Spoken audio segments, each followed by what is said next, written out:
Good afternoon, everyone, and thank you for watching today's live discussion. This week, the Affordable Learning Exchange is celebrating Open Education Week, and that is a worldwide celebration of the open education movement and its impact on teaching and learning. So our panel today will be discussing affordability, open education here at The Ohio State University, and then some of the successes and challenges that come along with implementing OER. So with us today, on the far end, we have Ashley Miller.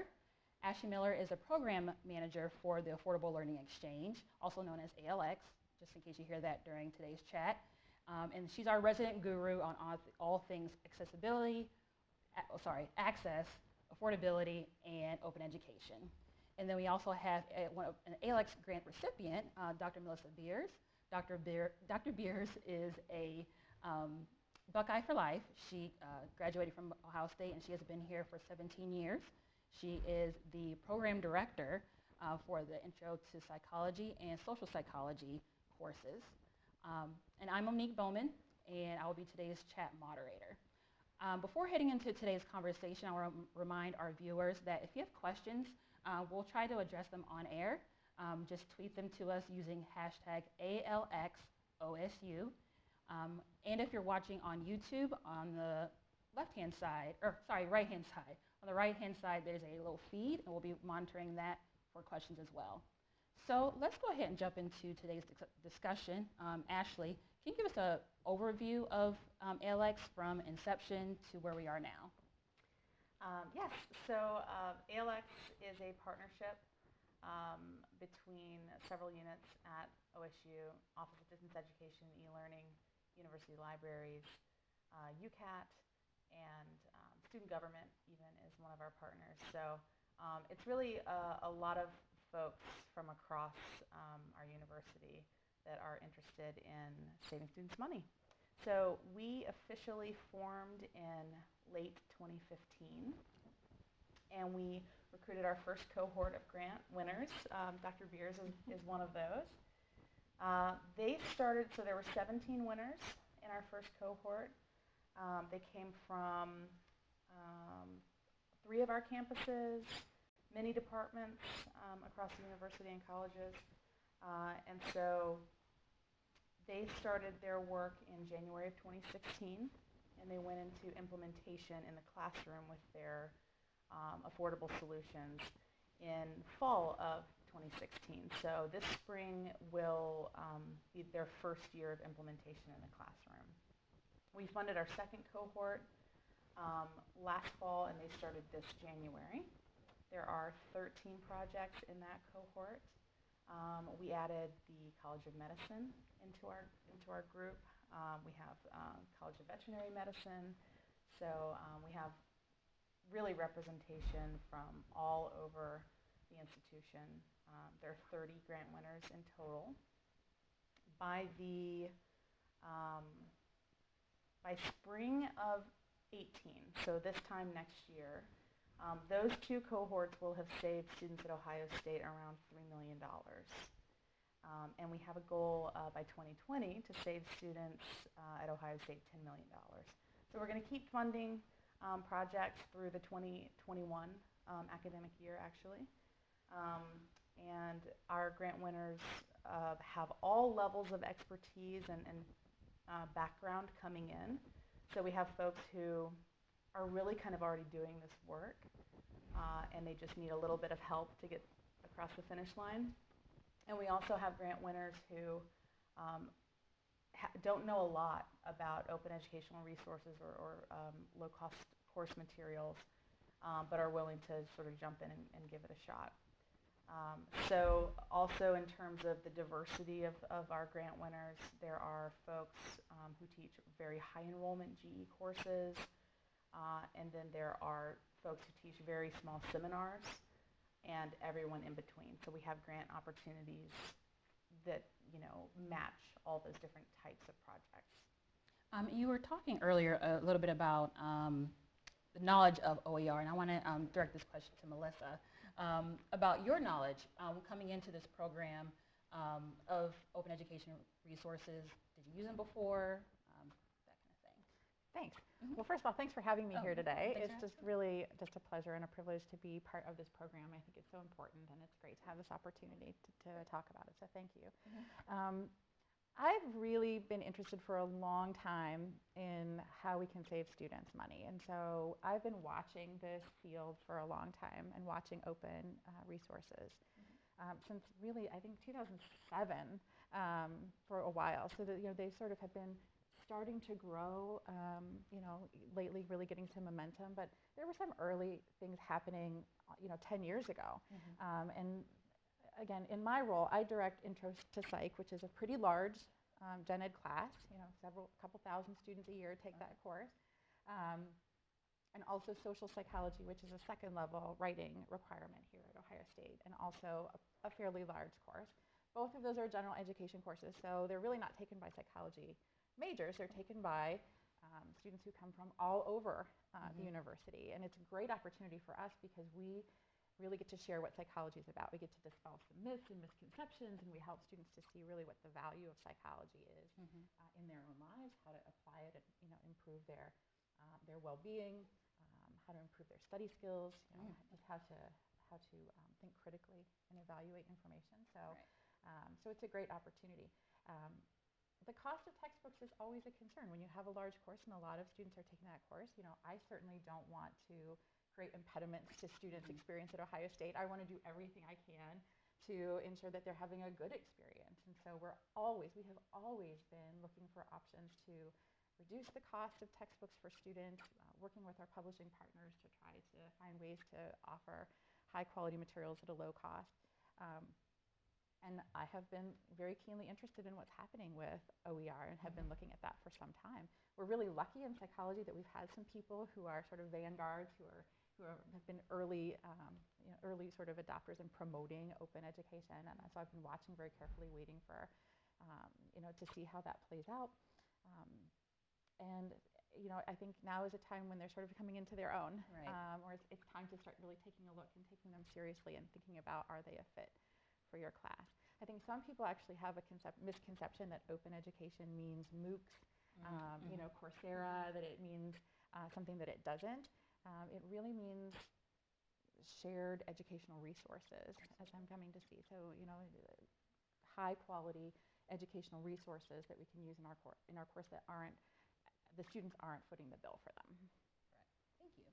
And I just want to add really quickly, the sharing, that you mentioned sharing, and that's such a big part of why the Affordable Learning Exchange, we actually pursue all kinds of solutions that help save Ohio State students money, but we call ourselves open first or open forward in our approach.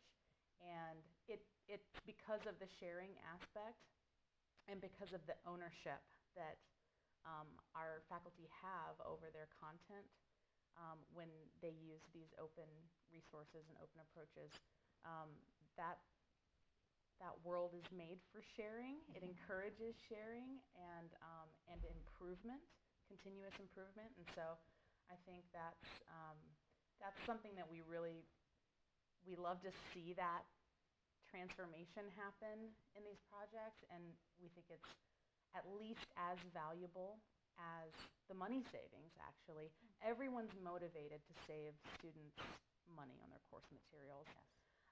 And I think that's something that it's almost like we don't even have to talk about that anymore, because of course we want that. But the thing that motivates us toward open is, versus something like just publisher discounts, which are good too, or just saying something like, well, we're going to buy all your books for you students. That's also good. These are all good things as far as the money savings aspect. But those things don't necessarily create that transformative classroom experience. We see instructor engagement skyrocket when open educational resources are used. We see then student engagement goes up, and everyone's they feel ownership over the materials. And it's really kind of like this magic thing that happens that you don't just get by focusing just on money savings. Exactly. I want to try to get into doing. So what does ALX do? And then I also want to get into your project, what are you doing in your classroom? So Ashley, can you tell us a little bit about how ALX works, and then how your team supports instructors and faculty at Ohio State? Sure. So basically, I work for the Office of Distance Education and E-Learning, and we're educational technologists and project managers. So we help with kind of the nuts and bolts of how does a project, which some of these can be quite complex, how does a complex project that occurs over the course of several months just unfold. So we kind of help with direction, but we're just one of the partners in ALX. So another partner is University Libraries. They provide so much support to our grant winners in terms of, librarians are kind of the original, affordability heroes, I think, and they don't. I don't know that all of our faculty here take as much advantage of libraries as they should. So we really connect people with their subject librarians and other folks in the libraries that can help them. One of those groups is the Copyright Resources Center. Everyone has questions about navigating copyright and Creative Commons licensing, and they're invaluable. Everyone tends to rely on them a lot. So we also provide instructional design and course design help through UCAT. So that help comes either in participating in a course design institute. It comes in by way of like short consultations or several consultations over the course of a few months. And then we kind of all just come together and look at each project leader's individual needs, which vary widely. So we don't provide a lot of directive support. Yeah. We kind of wait to hear what folks need, and we do sort of help in terms of maybe steering people in the direction of finding what they need through things like project management. But that's, in a nutshell, we offer that kind of support. And Melissa, let's get into your specific project. What are you doing? And then why did you decide to pursue this opportunity with ALX? Great, thanks. So I would say we have, on the scale of projects that ALX has, we have a pretty modest one. But it was really helpful for us because, again, we were really interested in pursuing this and looking at these resources, but we really wanted to preserve the quality of the course. We really wanted to make sure that if we made this switch to open source materials, that we would also that we would not in any way be sacrificing information that we needed in a textbook or the quality of the resources. And so you actually have to really look carefully at these materials to make that decision. I would never advocate for anyone just to throw away their textbook and jump into open source resources without really giving some thought to, is this good for student learning in my course? I think we have to always be guided by that. We want to make sure that we're first and foremost supporting student learning in our course. And so that's really critical. But Ashley actually had reached out to me to inform me of this because, again, these are large courses and they're great opportunities. So she wanted me to be aware of these grants. And I saw a real opportunity with our social psychology course because, again, there were some really wonderful materials that were coming out and becoming available. A couple of collections put together by experts in the field, focused on important topics that really comprise the bulk of what we cover in those courses. But what we needed to do was take some time and evaluate them and really look at them against our curriculum, against the curriculum map, against our course learning outcomes. Another thing about general education courses is we don't get to decide what we cover, right? So we can't just cover anything we want. We have a certain obligation to cover certain content. We have some objectives that we receive from the Ohio Department of Higher Education, some that are required by the university. And so we wanted to make sure that if we were going to make this switch, that we would be able to meet those learning outcomes and in a way that was really not just good, but excellent. We want excellence in what we do. And that we would support the instructors in making that change as well. So it was just a little exploration grant, actually, that we received to be able to do this. And it afforded us some time with instructors to be able to review the materials, to map the curriculum and make sure that the information that we wanted to cover in the course was well represented in these materials, that it was going to be useful to us. in the right way. And then this was my favorite part. We actually had a retreat. We had an instructor retreat in the summer. And so it afforded us the opportunity to bring together people who were teaching not only at Columbus, but we also invited our colleagues at the regional campuses to come and talk about what we were doing and to share this information about the grant, and also to talk about our objectives for the course and to have some conversation about sort of our challenges and where we wanted to go, what we wanted to emphasize in the course together.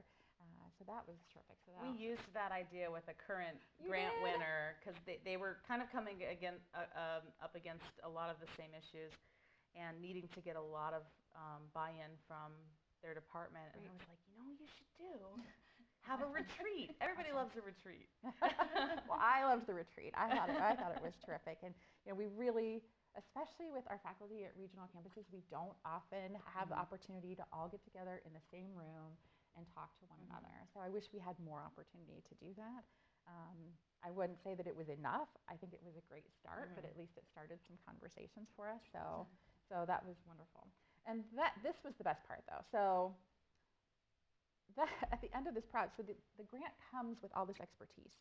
So you get some funding. There's some department match. So we got some funding, and the department matched the funding, which we have fantastic support in psychology for teaching. So first I want to say, without the support that we get at home for teaching, I don't know where we would be. But it also comes with this great, amazing technical support. So we were making this change at the same time we were switching to Canvas, right? Oh, so that's right. Yeah. So we, really made it easy on ourselves. And then we're looking at these materials and we're like, well, okay, there's no page numbers. How do you assign readings when you don't have page numbers, And how do we say what we're going to talk about in each day? How do we cite? And it's a writing class, right? So how do students cite these materials? We're still working through some of these kinks. But we relied extremely heavily on our colleagues. And boy, was that invaluable for us. So it was like a present. It was like Christmas. They were able to set up a master course and create pages for us. Because I should also mention, we ended up curating resources from 2 different open source existing materials. So one is the NOBA Foundation, which is an excellent resource for anyone teaching in psychology. That has a number of different sort of smaller focused articles on specific topics. I'm actually using them in a seminar that I'm teaching this semester too. They're very helpful. But the other is a more traditional book that has a little longer. So it's a little more of what you would expect in a textbook. It's a little more, there's sort of a consistent voice and it's a little more detailed. And so we actually, in reviewing, we reviewed both of these and we sort of were able to pick and choose between both resources for what met the needs of our course. And so then ALX, our team here at ODEE, was able to sort of present that, stitch it together and help us represent it to students so that it was clear, these are your resources. Here's how you access your resources. And then instructors could just take those modules, take those pages and insert them into their course. And the other thing about social psychology is it's not a heavily standardized course, right? So there are certain things that all the sections have in common, but then there are a lot of degrees of freedom. So we know that there are certain topics that we have to cover for the state of Ohio, those transfer requirements from the Ohio Department of Higher Ed. So everybody knows that these are the topics that will be covered. And then, there are these other topics that you can cover, if you would like to in your course, that you can add to your syllabus. So you have this is sort of degrees of freedom for you. So they helped us to put it together in such a way that we could put that out to instructors. They could put it into their Carmen pages, and it was so clear. And I could never have figured that out myself. That was no. I'm pretty sure I couldn't. So it was great to be able to have that support, that technical support in terms of then how do we share this with students? How do we talk about it? How do we present it? How do we organize it? And so that technical expertise that helped us manage that was just invaluable. And one point you mentioned was you're pulling from 2 sources. Yes. So how did you decide that? And then actually, with other projects, what does that look like? I mean, because it's not one for one per se now. It's pulling here, pulling there. It's video. Can you both kind of talk about that process of selection just a little bit?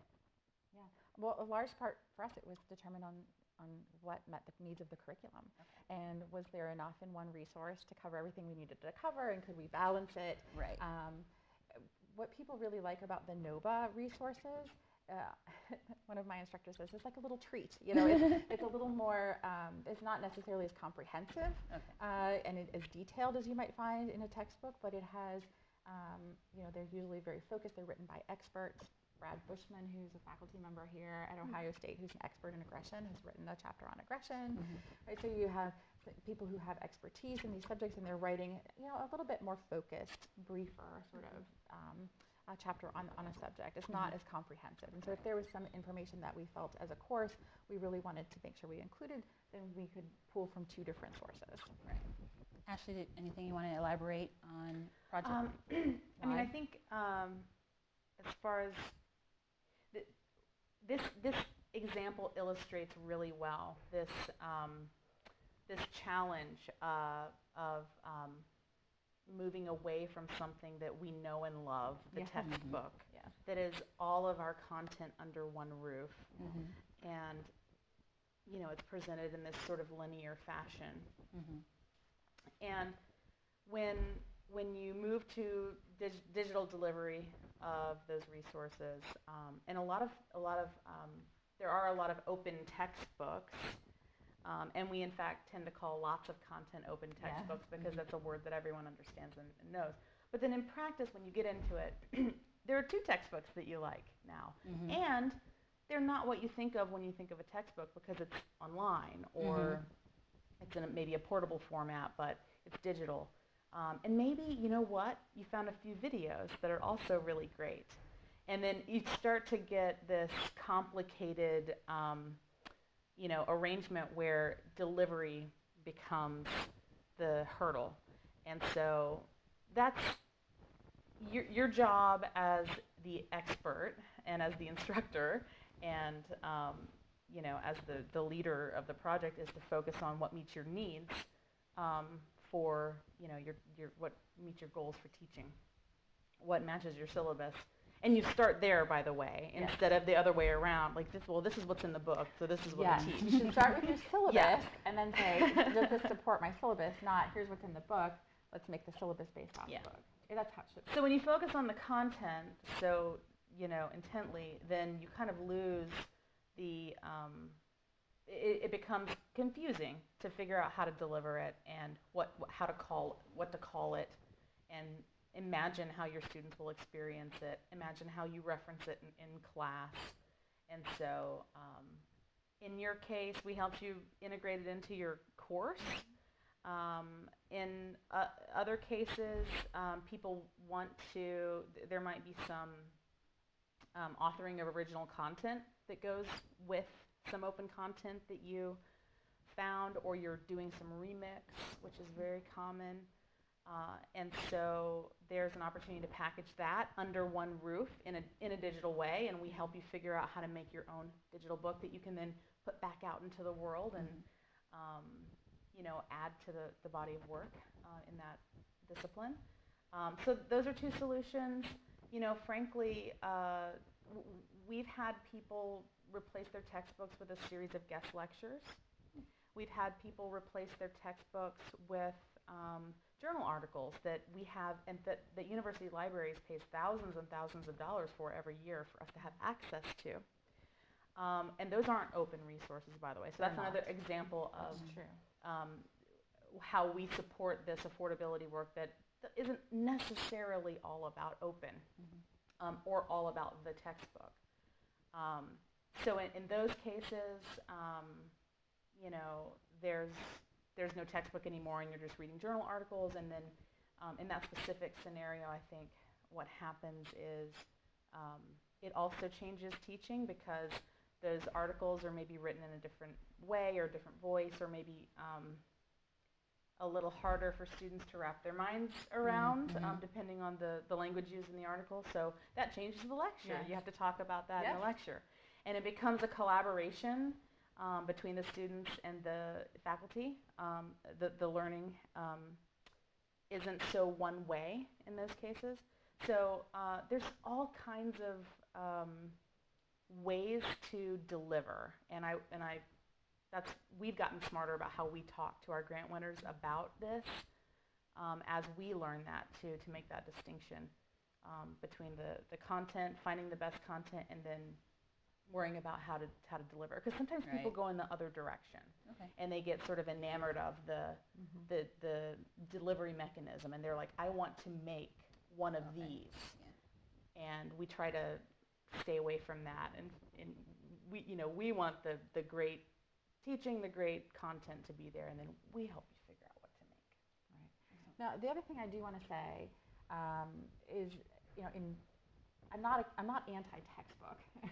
I think actually textbooks have served a really important function, right? They frame the content. There's a vast amount of content, and it's really hard for one instructor to be an expert in everything that's covered in any course.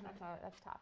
And especially in intro-level courses where we're not training people who are generalists in a field, we're training people who are specialists, but then in intro courses, you're going to have to teach a lot of different things that are not necessarily in your specific area of expertise. So what is extremely valuable to me is the fact that we have publishing partners and really people who publish textbooks, authors who do this. It's very hard work, and usually they're not reaping in huge benefits either. But it frames the content for you, so it helps sort of all of the things that we could be talking about with respect to a topic.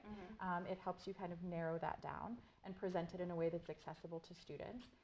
And so that's always been really important, and that serves a valuable role. But I don't want to put them out of business. I think I really appreciate them, and I think that we've had some great publishing partners over the years. But what they're doing for us is they're helping to frame that conversation. And so that's then when you start moving away from a textbook, then you have to assume that responsibility. So I think it matters very much what context in which you're teaching. And where this has worked really, really well for us is that this is sort of a second level course. So it's taught by people who have a lot of expertise in one subject, and they're teaching that subject. So it works really well. So we have a social psychology textbook. We have these modules from NOVA. They come together really well. And we have people teaching the course who are really advanced graduate students in their field, and also professional instructors, so associated faculty members who are teaching this course, and faculty at the regional campuses who are teaching this course. And you know what? They are experts. They don't need a textbook necessarily to frame the subject matter for them. So it works really, really well in this context. Now, is it one size fits all? I mean, I don't know. I mean, in a much more advanced course, it might be hard to find materials that will support that well for students, that take really complicated technical things and distill it down in a clear way. That I think is still a challenge. And I think also we pay for textbooks because there's somebody else who's responsible for keeping them current and editing them and checking them for accuracy and doing these things. And that's a service they provide. I do wonder about sustainability, right? I think that's something we have to work out. So everybody right now is writing some stuff and putting it up there. Well, what happens when these things need to be appended and added and edited and changed, and how is that going to work? Who's going to do it? How's that going to be managed? I think NOVA has some processes in place to support that. Hopefully we'll see that happen more broadly. I think that's really important to think about, that we can put this stuff out there now, but you have to go back and nurture it. So it's important to keep that in mind. Again, the end result should always be, do I have the right material to support the student in this particular course context? Well, you kind of already led into my next question about some of the challenges, but I also want to kind of get into some of the highs and lows of implementing these resources in your classroom, and then some of the things you may have heard from other grant recipients as to what they're experiencing. So 1 to 2 highs and 1 to 2 lows. The one thing that I can say, and every instructor that is teaching that course that I have spoken with, and we're evaluating, we're getting feedback from students, we're getting feedback from instructors, and when I talk to instructors, they really resoundingly say, I feel good saying to students that they don't have to purchase a separate book for this course. And we previously had a really excellent book. It was a wonderful book, but it was $106 new, and it was $80 used. That's very costly. And I paid for my own education. When I was a student here, I footed the bill for everything, and there were many, many quarters when I had to make a choice how my money was going to be spent. And first and foremost, they had to pay for me to be able to be there in the classroom. Exactly. And then if I could afford it, to buy the textbooks. And I had a lot of help to do that. But I'm very aware that that is a choice that some students have to make, and I'm very sensitive to that. So I think we all feel really, really good when we can say, you don't have to worry about that cost in this course. It alleviates, I think, some worry for students. So that's, I think, everybody says that they feel good about being able to do that for students. Another thing that I've heard is that it sort of allows the instructor to shine a little bit more because there are these resources, but then it also sort of lets the instructor sort of add the value, right? Because you can't just say, oh, go read it. It's not all in the textbook, right? So some of it's coming from the instructor. And so I think it does allow the instructor to shine a little bit more and their expertise to come through, which I think is also, that's a great opportunity as well. That's great. Yeah, I heard from more than one of our last group that said that lecture attendance increased. Yeah. So that's a positive, I guess, side effect. Maybe an unanticipated one. I'm not sure. But so positive things. A lot of the same things that Melissa mentioned. Students are really excited to hear that they don't have to pay for their textbook. And I think that we're encouraging great teaching, and that's a very positive outcome for us. I think that for challenges, sustainability is one. There are a couple of projects in particular, one in our current cohort, one from our last cohort. The first one is in communications, and there's a need there for the content to be very current, to be relevant, which it makes it a perfect project to move away from a textbook, but also creates a sustainability challenge because who's going to keep updating that? Who's going to pay for that? Who's going to the pay for it both in time and actual money? The support that was needed isn't completely needed all over again the second time, but there's certain types of support that we provide that is needed again and again. There's another project in the College of Social Work now, and they are transitioning into the diversity curriculum that's taught across many courses, actually. And that's another great example of there are things going on in the world today that we need to talk about when we talk about diversity challenges in the United States. That the textbook doesn't cover what happened last week, for instance. So, but again, when does that content become stale? It's so important to have that be current, but also so important to keep reinvesting time and energy and money into that. So this is some feedback we've received. I think that one of the things that I don't know the answer. I don't know that there's one answer. We're gonna keep trying to invest in those projects to help them, meet those challenges. Beyond that, other challenges are that you really do have to find quality content. It's not always there. If it's not there, you have to maybe create it yourself, or you have to. The remix component is both a great benefit to this work and also can be a challenge because you have to figure it out. And like Melissa mentioned,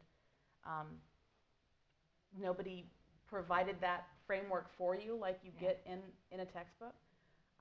Another challenge that I'm actually really excited about, because I think that we have a really good idea about trying to solve it, is that a real barrier to adopting open textbooks in large GE courses is that they don't come with instructor support materials and test banks that publisher textbooks come with.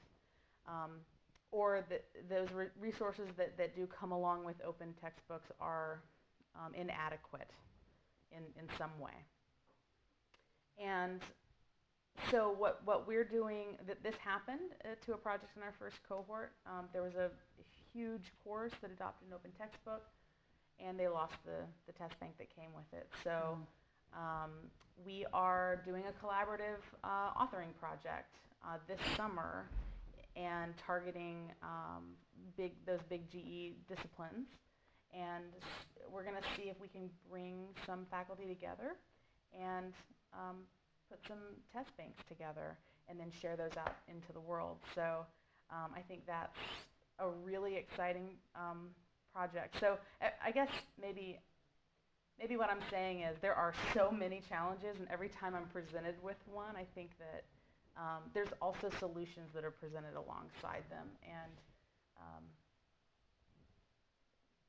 it's fun kind of trying to figure out how to solve those. Exactly. I also want to get you in both your experiences and your opinions. So why go through the trouble of implementing OER? So I'm a new instructor, hearing about this, maybe not quite sure, or maybe don't know how to take the first step. Why go through the quote-unquote trouble? Well, I would like to address that one because I think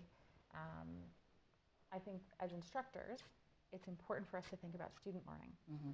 And so I think the number one thing that we should be concerned with is, am I doing everything I can in the course that I'm teaching to support student learning in a way that is expected or needed in this particular course? And then I think the question that follows from that is, and then what costs am I requiring students to incur? Mm-hmm. And I think that's both financial cost. Right. I think we also need to be mindful of their time. Mm-hmm. How much time are we asking from them as well? So I think we think about that in terms of our assignments and how long it will take students to do things. But I think we should also be asking each other how much financially will it be costing them to do this? And I think those questions, those go hand in hand. And I think many faculty may be unaware. Just like your physician is probably unaware of how much the medical test costs you. Mm-hmm. They just know that you need this test so that they can understand something about your health. Many faculty may be unaware of the costs that students are actually incurring in the books, and even so, we're only aware of one textbook, right. or in the course that we're teaching, we have no idea what other costs students are incurring.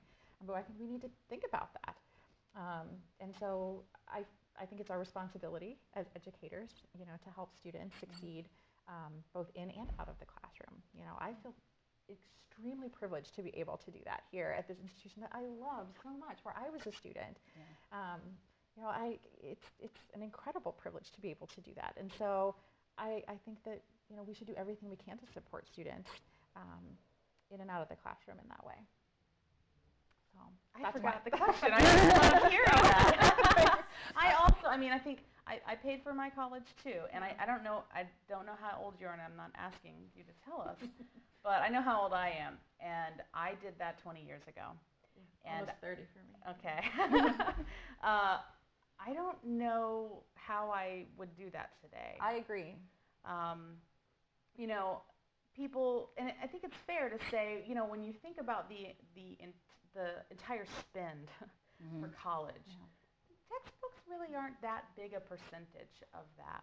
But I think when you think about it from this perspective of that textbooks tend to get pushed into the discretionary spending category. So you have to pay tuition. Yeah. You have to pay fees. You have to pay for a place to live. Yes. Mm-hmm. And if you're lucky enough to get financial aid, when that runs out, you don't have a lot left, if any. There's a gap, Mm-hmm. And so you can eat ramen noodles, but you have to buy your textbook, or you don't. And so students do all these things to try to avoid that cost. They very often wait weeks into the course to try to determine whether or not they need the textbook. And we did student focus groups last fall where we got a lot of this feedback directly from students. Mm-hmm. So they wait. They take the same class as their roommate so they can share the book. Yep. Yes, there's a lot of. And why are you taking a class? Because you want to? Because you're interested in that? Because mm-hmm. or because you can share a book with your roommate. That blows my mind to think about. They don't buy it at all, ever. they trade it or get it illegally. They download it illegally. There's all kinds of strategies to get around the cost. But at the end of the day, if we can at least just remove that barrier altogether, so they don't have to do all these things. And actually the ones that do all those, that employ all those strategies are the ones that have been here a while and have figured that out. Those freshmen come in and they go straight to the bookstore and they buy the new book and they think, they don't know those strategies yet. So I think it's hard for everybody. It's hitting those who have the most expensive textbooks and the most textbooks the hardest, because those are the ones that are earliest in their college careers. And one last question, because we're almost at time. For instance, if an institution, for our viewers out there, they don't have an ALX program or anything like that, what's your advice on maybe dabbling in incorporating these resources into their classrooms? That's a good question. I mean, I have advice for my peers who might want to encourage that behavior with or without an official program. First of all, we are very quick to share in this community. So this is a really great thing that you get. So we've open licensed and share widely everything we produce, not just, it's not just about the content, it's about our process, our project plans, our rubrics, our PowerPoints, like how do we talk about this? So reach out directly to me if you want anything. I'll give it to you. There's communities. The Open Textbook Network is a great, I think, a great entry into if you do want to start an initiative at your institution. Joining the Open Textbook Network is a really, really great way to do that, and they kind of have a framework in place to get you started, which is great. So I think that's kind of get out there and see what other people are doing. We're all doing this to an extent, and we're all kind of learning on the same path, and so don't try to go it alone. Don't try. I agree.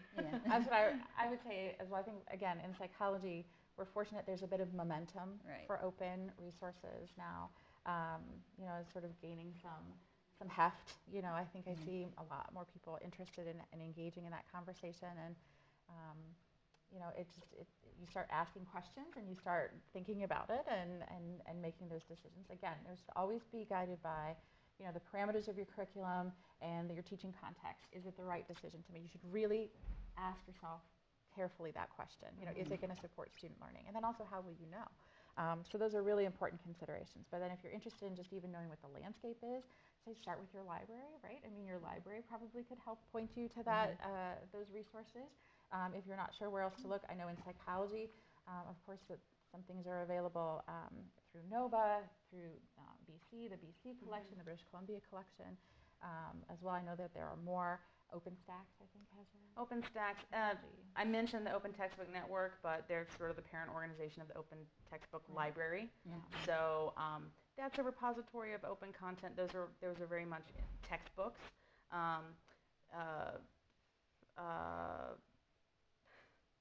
Other places, there are repositories of open content that sort of escape me now, but they're everywhere. And so look at those. I would say talk to people at your institution. Teaching conferences in psychology, we have teaching conferences. Ask at teaching conferences if there are those in your discipline. So start having those conversations at your institution. And you know what else? Talk to your publisher rep. If you really want to use a book, talk to your publisher rep about cost. What kind of cost-saving alternatives are there? I think ebooks are less expensive, but I know we have some research in psychology that also says ebooks take longer to read, and they're a little harder to read, and students are a little tempted to multitask when they're doing reading on ebooks, and so they're not a panacea, they're not perfect, but certainly talk to your publisher, your representative about what alternatives there are, because I think they understand this too, and I think that they recognize that they need to be mindful of these costs for students. So certainly seeing, are there openly accessible free resources available that meet your needs? Think about them, think about what it would take to use those in your course, maybe a combination of resources, and at the least, ask about the cost of your book, Mm-hmm. and if there's some way that you can mitigate that for students. Awesome. Well, thank you both, and thank you all for watching. We're at time, and I forgot where I was going with that. Sorry about that. Thank you, Monday. Thank you. We covered a lot of ground. It was Yes, great. we did Thank you so cover a much. lot of ground. I just want to make sure everyone knows that a recording of this will be available at affordablelearning.osu.edu very soon after we wrap today. And then, as I mentioned, we're celebrating Open Education Week. At that website, we have a landing page of everything we've done this week, so be sure to check that out. And then some of the resources discussed here are also there as well. So thank you for tuning in, and have a great day. Thank you.